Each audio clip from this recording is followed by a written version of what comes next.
Hi, it's Writing Wednesday, and I am just back from Davis, uh, working on a short story and doing a ton of reading. Um, we've talked a lot about writers. You need to read to write, and there's no way around it. Whenever I meet a writer who has confided, if you can believe this, writers who have confided in me that they don't read, they just write.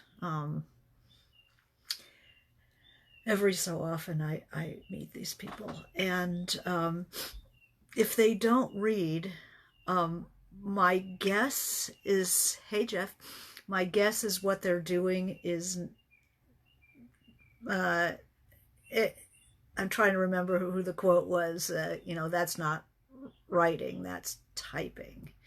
Um, write, Writing has a lot to do with what you're reading, not at the moment, but your overall, how full your jug is, how much have you read, who have you read, have you been reading, do you read good stuff, or do you read just,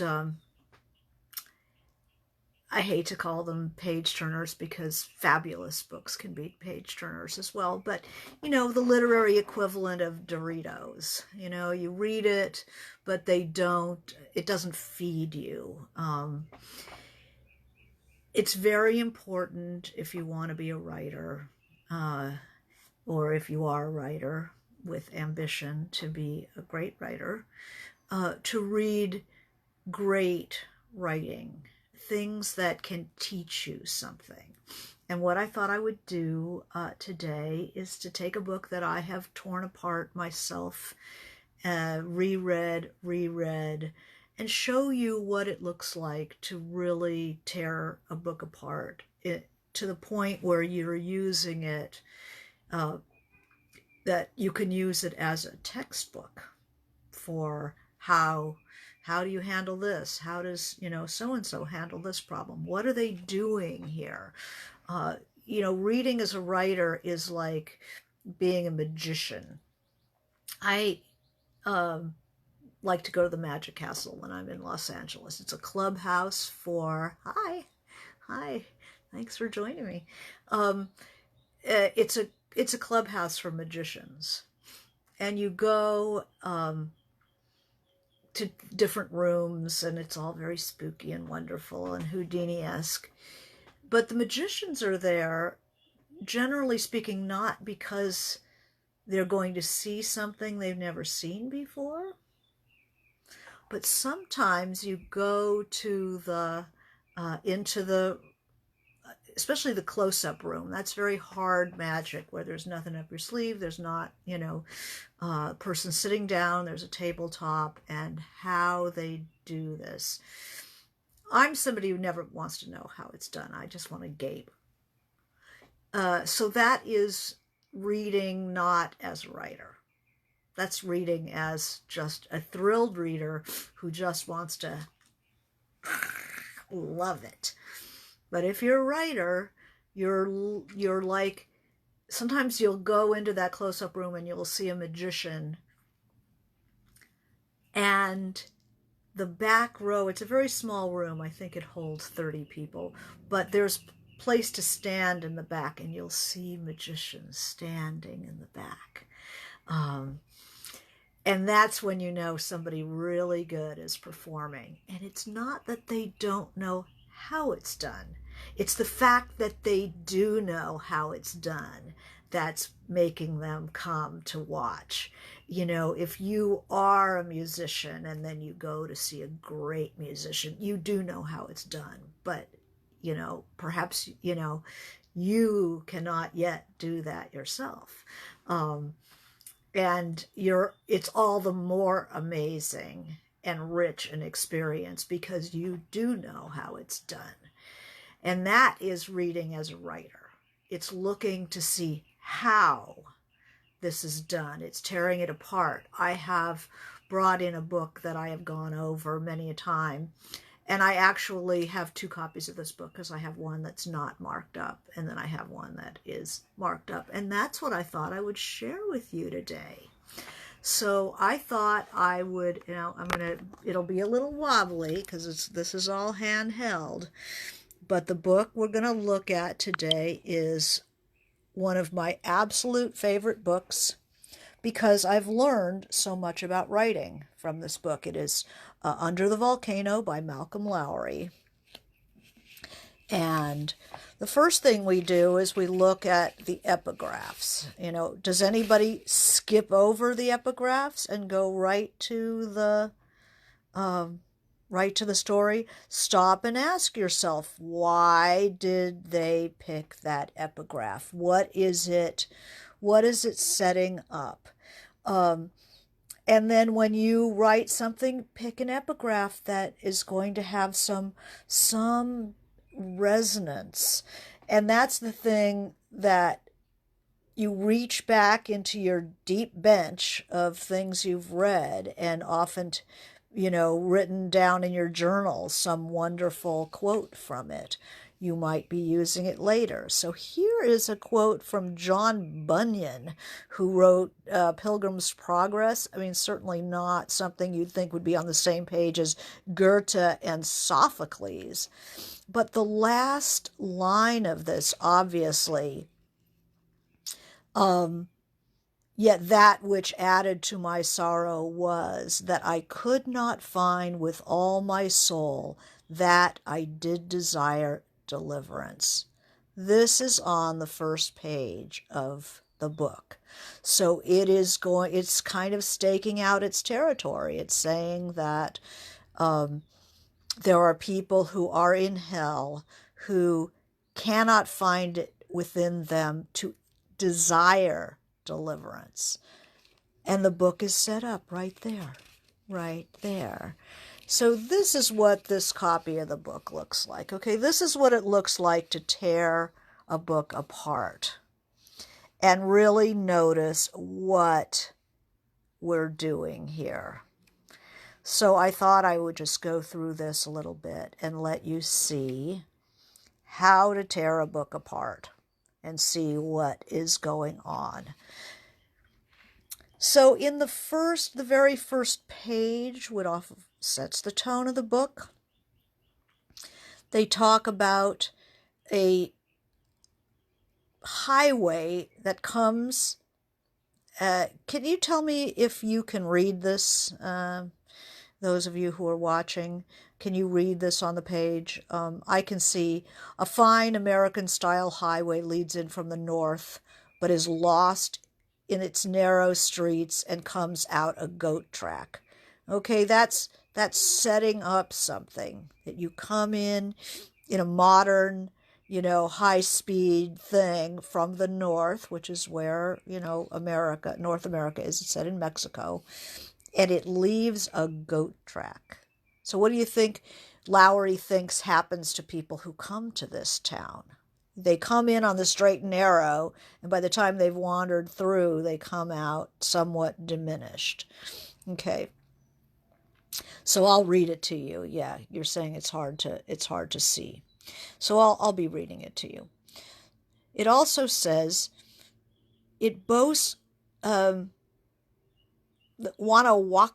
I can't even pronounce it. Wanawak possesses 18 churches and 57 cantinas. Now that's going to feature brilliantly in this book because it is about faith and a guy who's drinking himself to death on the Day of the Dead, 1939, which is the beginning of World War II. And so churches and cantinas, and notice that there are more cantinas than churches.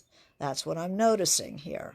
So I'm noticing what we're doing. We're setting up a certain air of desolate splendor. So we're setting the scene. We're not saying that there's a this and a that.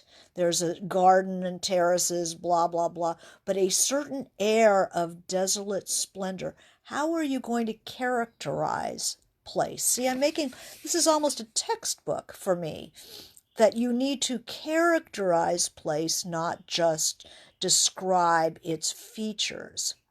Ghosts of ruined gamblers haunt it. So it's a haunted place. We're setting up the feel of it.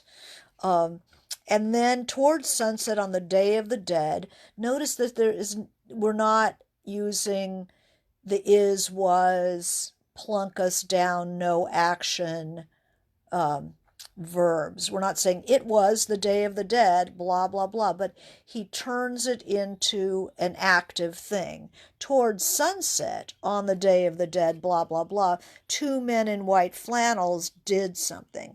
So you can work things in a introductory clause. And sunset, it starts at sunset. So this is going to be a very nighttime. It's going to be a dark book. It starts at sunset, not in the morning. Let's see what else is going on of interest here. It just gets a feeling. There's a mournful procession. They'd been playing tennis, but the procession's winding from the cemetery. So you're playing your games overlooking the cemetery. And there's mourners and the melancholy lights of their candles circling among the distant trussed corn stalks. And then we learn who is looking, Dr. Arturo Vias-Vigil and Monsieur Jacques Laruelle. So only now are we getting who is doing this conversation, who is here. So we have the sunset, we have the mourners, we have a cemetery. So this is going to be taking place on the brink of a cemetery. Listen to this sunset. Below the gigantic red evening whose reflection bled away in the deserted swimming pools scattered everywhere like so many mirages, lay the sweetness, the peace and sweetness of the town. I mean, the vividness of the surroundings are incredible. And these will reappear. You will see that cemetery again. Everything reoccurs in Under the Volcano. There's no escape from this. Once he has laid it out, it repeats, it gathers emotional power. I note every time symbols recur throughout the book, it's like, oh my God, there it is again. The movie theater, the dog, the stray dogs, the barranca, which is like an arroyo that runs through the town oddly and steeply, and you're always in danger of falling in, which is just like the kind of existential trouble that snakes through the novel and makes quick turns, and sometimes you just fall in. There's a demonic element. The first one was the bottle of anise, which is a anise flavored liqueur that the Monsieur Laruelle, the doctor is Dr. Vigil, pours himself another anise from the bottle from whose label a florid demon brandished a pitchfork at him. So that demon appears on page 10 and will continue. There's all kinds of diabolical or demonish symbols, images that reappear in this book. So he's kind of cutting out his territory. The beginning of the book is these two figures, and it's a big whacking passage with the two figures before we even see our principles, which is much like, it goes all the way to the first 70 pages occur between these two secondary characters before the principal characters come on. And that's very interesting. It's very Shakespearean. We begin with minor characters before we introduce the principals, but 70 pages is a lot. And so that's, that's something that's a distinct feature of this book, is that it has this very large introduction with from the point of view of minor characters.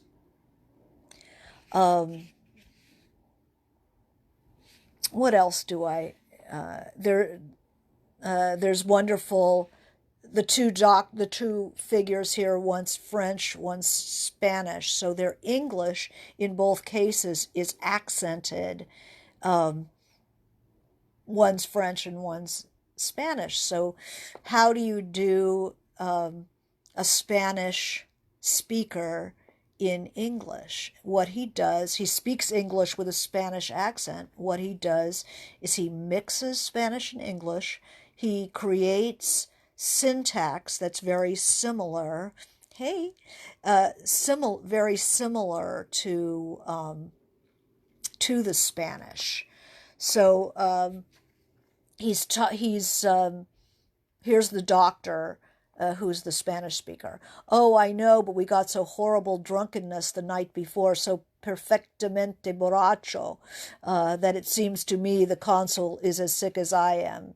Sickness is not only in body, but in that part used to be called soul. Poor your friend, he spend his money on earth in such continuous tragedies. So that's the big issue, is the, sickness, soul. He has a soul sickness, but it's also beautifully delivered in a Spanish syntax, the way a Spanish person speaks English.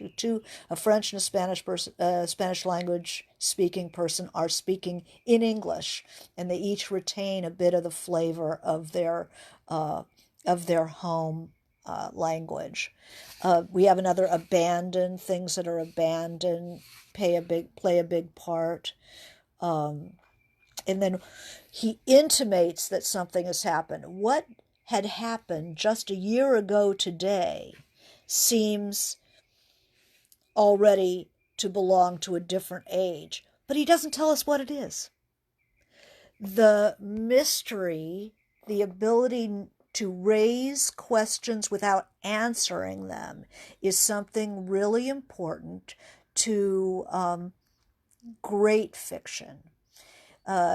If anybody has, we're talking about suspense, like how do you build suspense? Telling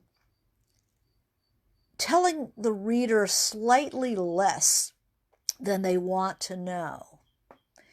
Having confidence that the reader it will raise curiosity. I think too many of us, and our films are this way, and our mediocre books are this way, is they tell you more than you want or need to know for the scene in front of you. And it takes confidence to say, I'm going to raise that question, but I am not going to answer it. What had happened just a year ago today seemed already to belong to a different age, and then that's it.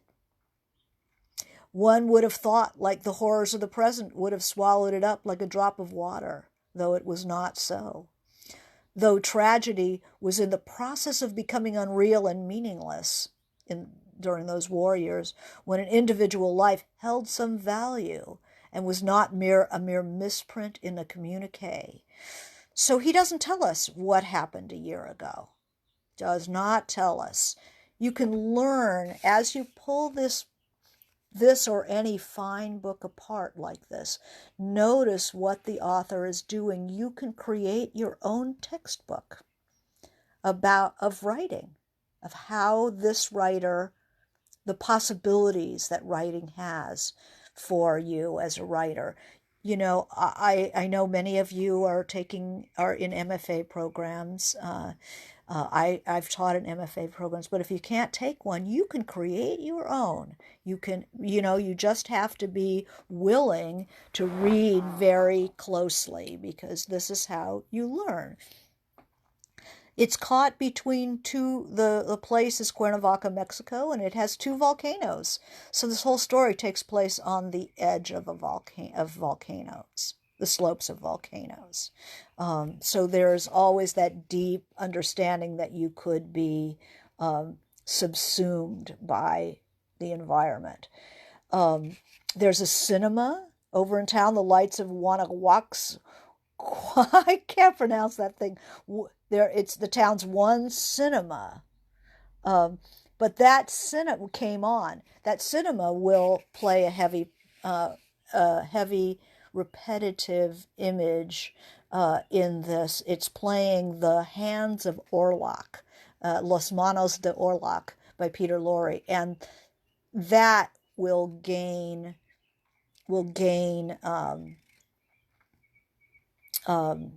weight every time it comes up. It will start to be a refrain that informs what we're looking at.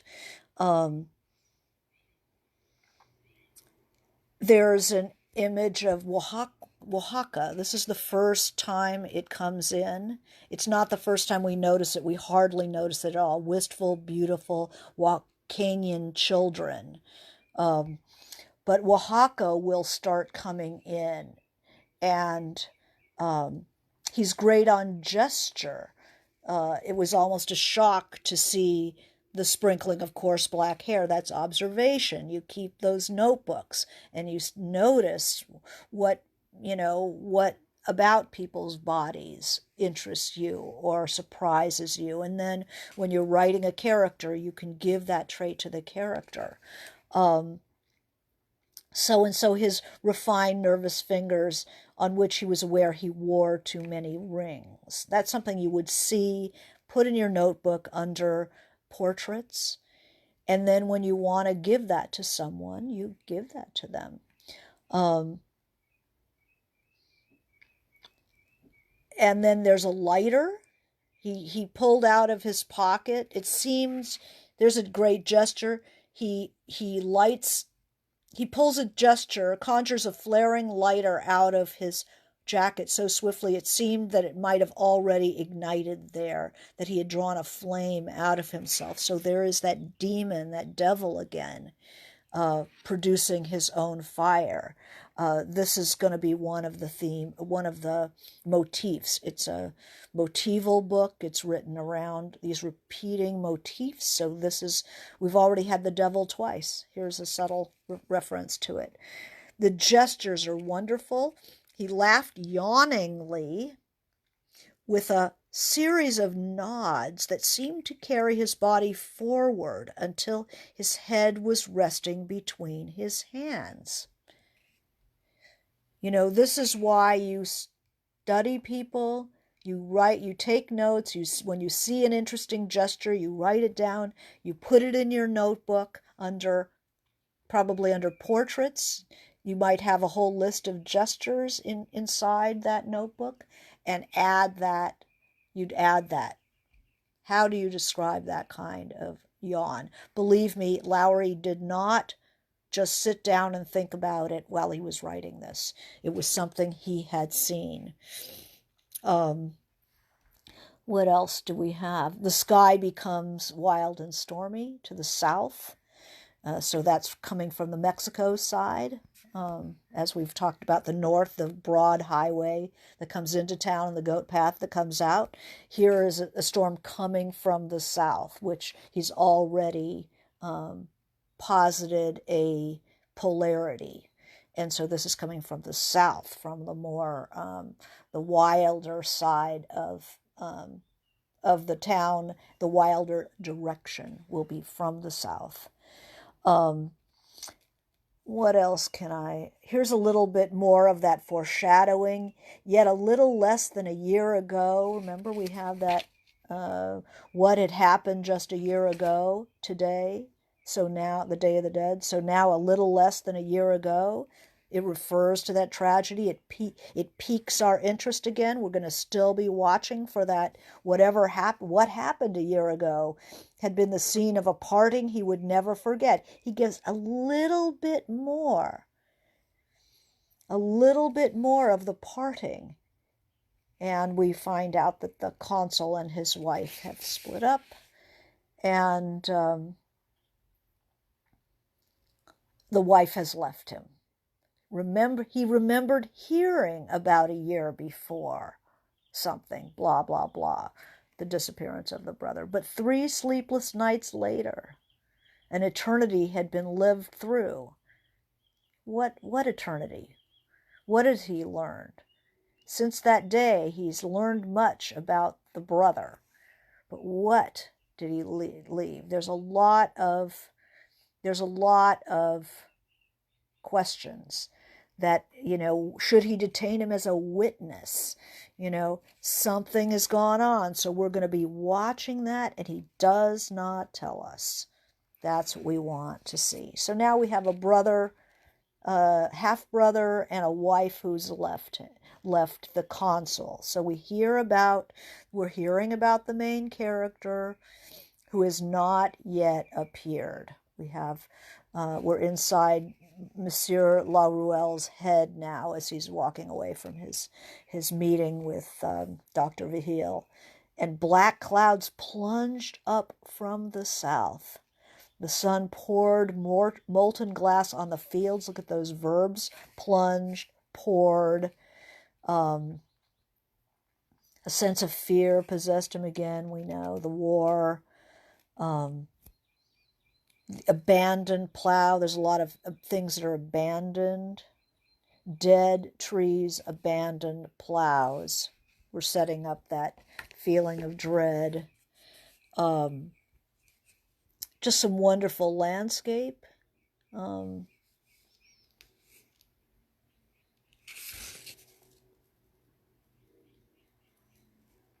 He watched the clouds, dark, swift horses, surging up the sky, a black storm breaking out of season. It's out of season, so there's also some kind of a sense of unease, something unnatural. That was what love was like, love which came too late.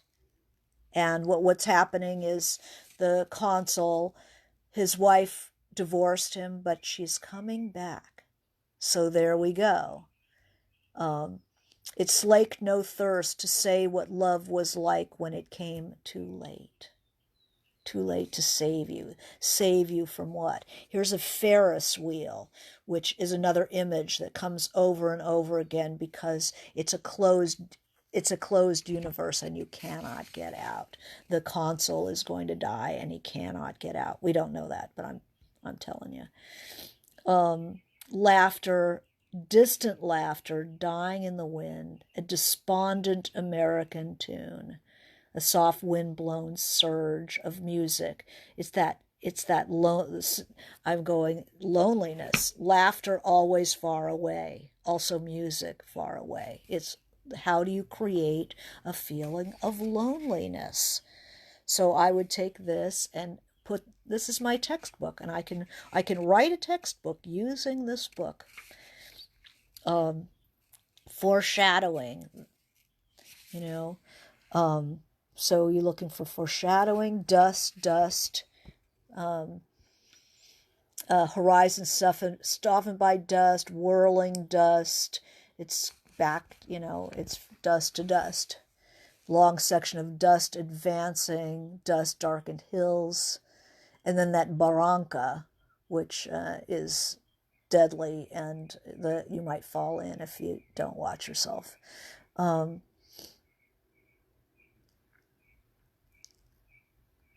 So then we have another place, Cholula, with its 306 churches and 2 barber shops, the toilet and the harem, and the ruined pyramid. So that's a different place. So again, we have churches, and the spiritual and the mundane are going to be the subject matter of that's the arena that he's cut out for himself. And this is very much like The Power and the Glory by Graham Greene, another writer that you can do this with. You can read them and pick them apart. Here's beautiful, there's a lot of description of hands in this. Like I told you, the hands of Orlok, the movie Los Manos de Orlok. Here's their voices, their hands of the two Indians approaching in the dust. They were arguing with the profound concentration of university professors wandering the summer twilight through the Sorbonne. Their voices, the gestures of their refined, grimy hands were unbelievably courtly, delicate. Their carriage suggested the majesty of Aztec princes, the faces obscure sculpturings of Yucatecan ruins. So who are the ruins? It's look at people. If you're somebody who tends to not want to look at people, try films. Stop and challenge yourself to describe those faces, describe the gestures, describe their hands. And then we have a foreshadowing that pays off, I see here. So, the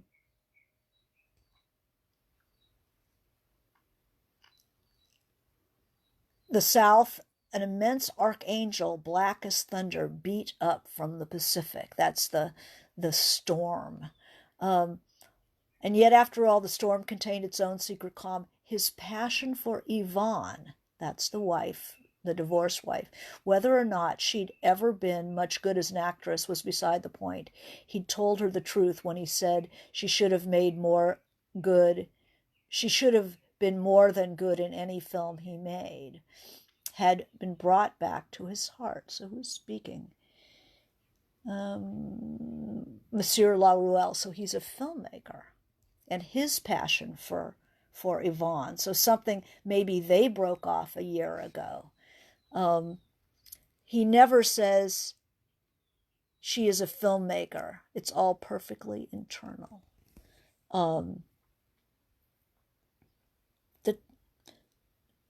Nor had any remorse for the consul's plight, that's his alcoholism, broken that other spell 15 years later here in Wannaquack. For that matter, what had reunited the consul and himself for a time, even after Yvonne left, was not on either side remorse. So he had been her lover. Now we know what had happened. So we've set up payoffs. You make the reader wait, and then several pages later, you can pay it off. It can be much later. There's a scene in here that mentions Oaxaca, and we get Oaxaca, but we don't know what happened there. And then many pages later, like the first mention of Oaxaca, something about Oaxaca was back in here somewhere. And then on page 40, I believe, it finally pays off somewhere around here where it says Oaxaca meant divorce. So that's where she went to divorce him. Oaxaca. Yay! There is no, this is the one we start. Yvonne, I went to Oaxaca. There is no, so that when you left Yvonne, I went to Oaxaca, there is no sadder word. We don't know why, where we were once happy, but we don't know why there is no sadder word, he says on 41. And then as you go through, the next time I believe we see Oaxaca, it says Oaxaca meant divorce. So he does this over and over. You learn so much about writing, ripping a book apart like this. I got one thing. Doesn't explain, lets the mystery unfold. Don't explain anything. So I have a bunch of questions that go on here, and he never explains. He lets you sit with it, and then suddenly you see it again. Here's the Ferris wheel again. Comes up again on page 21. Here's a backstory. Here's how he does some backstory for us. La Ruelle, who had been born in Laguillon, whatever, and how he met Geoffrey Furman, who is the consul, who is the main character of this. This is the first time the name is mentioned. We're on page 22, and they're not insubstantial pages. So it's all about making you wait for it. I mean, this is just brilliant. Here's the Barranca. Remember we talked about that the abyss, and he talks about the spirit of the abyss. Though it was not the first occasion the consul and he, Laruelle, stood looking into an abyss. So this is that he could talk about the abyss, and then he has that canyon running through. That Barranca runs through the whole book, because it runs through the town. And when the consul is dead drunk, he fall. It's like he's always in danger of falling into it. So we get the consul's backstory, page 22, 23, and he comes out. We don't stay in it. Here we go, and then we come out of it again. So you don't have to stop the world, do a chapter of backstory, and come back. You can move in and out of thought, because you can go anywhere in the mind psychologically, and then back into present time. So he's done a backstory, and then he's come out again, foreshadowing.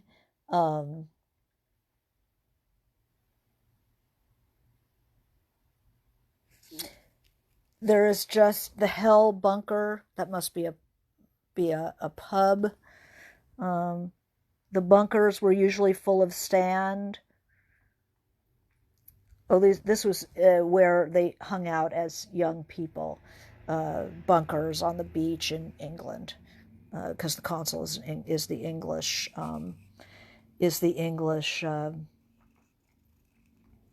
He's an English consul, and the bunker is a lot like the Barranca in Cuernavaca, but it's sexual, because it's where he had his first sexual experience. Death equals the horseman. The horse stood blinking. Darkness had fallen, like the house of Usher. The horse stood blinking in the leaping headlights of a car. So death equals horseman.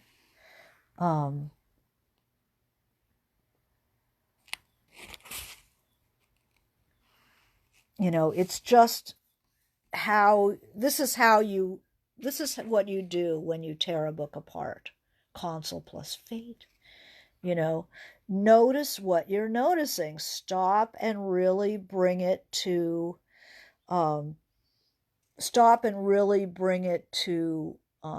consciousness. What the hell am I seeing? What does it mean? Where are the repetitions? Here's Los Manos de Orlok, the hands of Orlok. The first time, Los Manos de Orlok,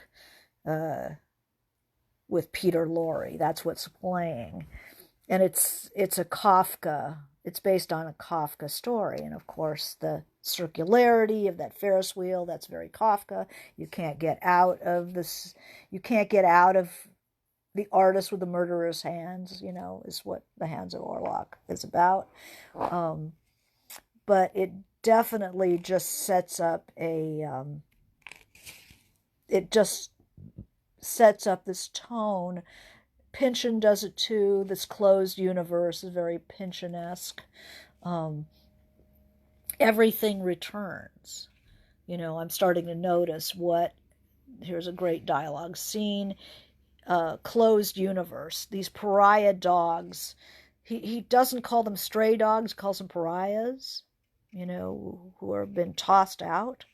Bad luck. And so whenever you see the dogs, that's bad luck, and that is part of who the consul is a bad luck guy. They go to the exit, the Salida exit. Well, what is the profound exit, right? Is death.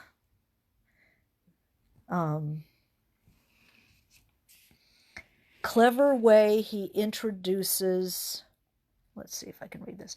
The clever way he introduces an object and then holds off the explanation. There's a certain book that comes up, but he doesn't tell us what it is. Signor Bustamante, who owns the movie theater, has a book. And Monsieur Laruelle, conscious of shock, was turning the book over in his hands. He doesn't tell us what it is. He lays it on the counter and takes a sip of his anise, has a little conversation, still no idea what that book is. And then he glances at the flyleaf. We still don't know what it is. And then it was 18 months since the consul had lent him the thumb maroon volume. Look how he's putting us off what it is. And then finally, it's Elizabethan plays. And those Elizabethan tragedies, at that time, Geoffrey and Yvonne had been separated for about 5 months. 6 more would elapse before she would return. So he finally pays it off, that it's Elizabethan tragedies is what he's been lent. I mean, it all builds. But this is wonderful. And then a deal with it. We've got a devil. They've got a Faustus story here, modern film version of Faustus story. So what's Faust is, it's another deal with the devil.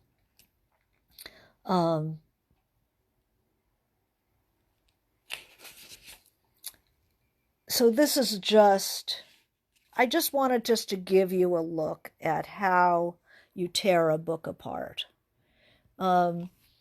Memory object just returns at the right time for the narrative. All downward motion, sliding, falling, slanted. You see this a lot in Graham Greene as well. A sound echoed away like coal sliding down a chute.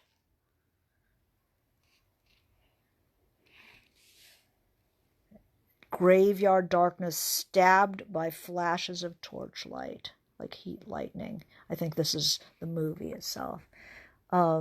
Shadows. Here's a bunch of foreshadowing. That's my note for foreshadowing. He does that really well. Moves the point of view around. Alcoholic storytelling. Things happen rather than you did something. That feeling made literary. The parallels, how things happen. There's more of this. What was this beautiful Bella Vista? Beautiful letter from the consul, so we get to see him at his best before we see him, staggering around. So we know the interior and the exterior are different. The past and the present are different. The most wonderful, the way he mixes the aspects of dialogue writing. So there's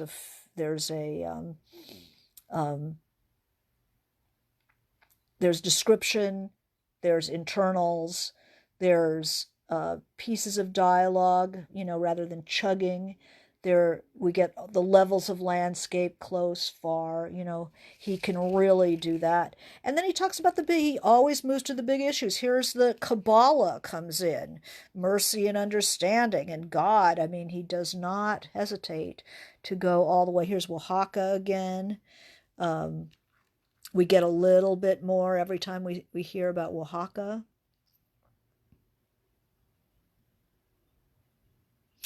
Letters so long awaited, one cannot bear the pain of reading them. I cannot read them. Too late, and this whole idea of things that are too late. And that Ferris wheel ends the chapter. Dolente dolore. Oh God, and the church comes back. Anyway, and then here the wife long discussed, and then we actually see her, the thrill of seeing her. She's returned on page 48. Clauses within clauses. I think I tried to diagram this sentence at one point. Ashamed, numb with nostalgia.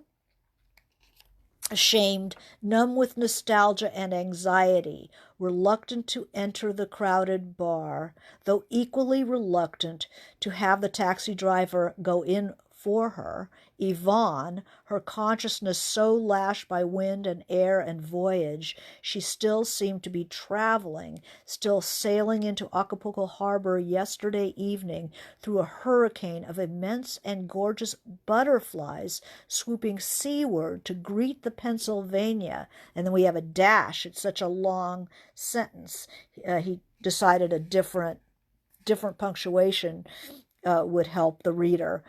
At first, it was as though fountains of multicolored stationery were being swept out of the saloon lounge.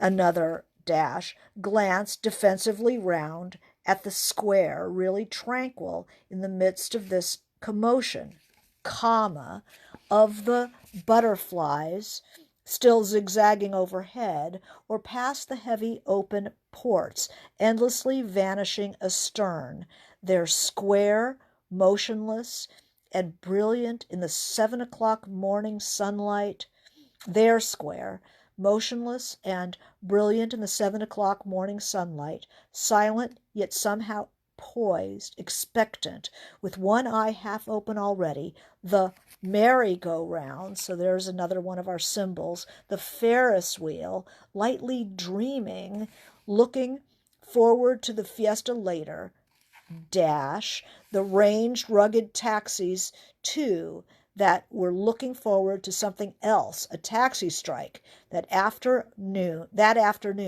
she'd been confidently informed. She'd been confidently informed. Is that the end of the sentence? Yes. That is a great sentence. And then we have a short sentence after it. The Zocalo was just the same in spite of its air of slumbering harlequin, period. So you're always going to go big, small, long, short, show us that the writer is in control. Here's some loops. That's another long one. As if nothing had happened and it was November 1936 and not November 1938, rose eternally her volcanoes, her beautiful, beautiful volcanoes. So we're back in a cycle. How familiar it was. It's all so very beautiful. And I cannot recommend enough for you to rip it up, do this with books, create your own course of, how you can, that's just beginning. The whole book is like that. So I've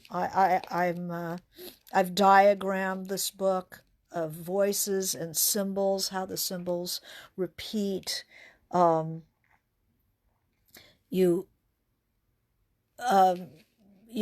does you well not to just do this with one book, but take a look at your books, read great books, and then notice how we do this. And then in the last minute I did have a direct question from last week that I wasn't able to get to in time, and I want to do it now. It's Sheena's question. I'm flying to Colorado to spend time where my novel is set, but in 1914. After 2 years writing the first draft, it's time to add real intimacy of place. Any tips on taking notes in the field? I'm going to local libraries and museums for photos, newspapers, and oral histories, but I'm talking about getting the feel of the place down. So how do you get the feel of a place by going there? you only have 2 weeks and don't get the feeling of some places I've lived for years. This is all sense stuff. First of all, when you walk around, think of how it was 100 years ago, which means just eliminating things. You know, that wouldn't have been there. That wouldn't have been there. These suburbs were built in the 50s. They weren't there. You know, so you use pictures, especially local historical society is very good. But the direct observation, the weather. What do you hear? Eliminate the freeway, eliminate the helicopter. It's not going to do you any good. But what are the smells? What's blooming? What are the name of the plants? Start from the town square and move out, because that will be the oldest section of town, and then sit there and describe the buildings. If you don't have a name for the way there are these little supports under the roof that have a carving on them, you know, find out what those are called. What's the style of housing? Use all the texture words. Weight, softness, hardness, sharpness, how much moisture is there in the air, what are the old trees, what kind of crops do they grow, what is the food specialties, what do you smell, do they have deep porches, describe shadows on a hot day, what do the shadows look like on those porches. Get a sense, just like Lowry, when, you know, he was talking about the abandoned feel, the haunted, abandoned feel, how he characterized that. How would you characterize that town rather than just describing it? The ghosts of ruined gamblers haunt it. Empty swimming pools. So there had been more life there at an earlier place, at an earlier time. What are the ghosts of that place? What do you hear? If you could, like, kind of peer through the scrim into the past, what are you seeing walking around? Who is walking around? What do their clothing look like? A certain air of desolate splendor. He describes this old hotel. What do they do there that seems unique? They don't even dice for drinks in the bar. So there are other places, obviously, they dice for drinks in the bar. Do they do things like that? What do they do in the bar? Do they play dice? Do they play cribbage? Do they play pool? What's the sound of those pool balls? In 1914, did they have a pool hall? Was that the pool hall? Did they have a bowling alley? But all the weather kind of things, the dust and the feel. I just was in a small town in Northern California called Winters recently, and I love that it's called Winters. It had a really good meal in a really depressing looking little concrete block restaurant, that if I was going to describe Winters, I would describe that place and the people in it. The farmers and the tourists and the little kids and, you know, laborers. But stand by the road. You know, sometimes you can take a little chair with you, a little camp stool like artists would use. Sit and just say, how would I describe this nothing road that no cars are coming down? What is the feeling of being there? What am I hearing in the vineyards? You know, what are they growing? Is it a lonely town? Is it a sanctimonious town? Is it kind of a shy town? Is it a town that turns its back to the street? Is it private? Does it feel secretive? So you want to get all this kind of material. Touch things. get the 3 dimensions, what's in the distance, characterize the sky, characterize how big a sky is it, how much cloud, how clear, what color, and then the way light falls on objects. Is it a soft light? Is it a harsh light? Is it dusty? Is it rain-soaked? Are the insects buzzing? Is it a town that looks like something's going to happen? Or that everybody seems to know something that another person from out of town could sense but not see. Is it a judgmental town? See if you can characterize it, as well as noticing all of the senses. What do you eat there? What's breakfast? What's lunch? What's dinner? Do they call it dinner? Do they call it supper? You can get pieces of their language and the way they see things. In 1914, there'd be trains. There were cars, but not, so you get your history. What did they have? What didn't they have? And then just try to stay in a B&B, an old one. Try to stay in your period if you can. Go to the restaurant, the oldest restaurant, stay in the oldest hotel. Often the first stories of buildings have been changed. In a medium-sized town, the first stories will be, 30s, 40s. They'll have, done things to the buildings. But if you look up, you'll see the older signage, the old buildings.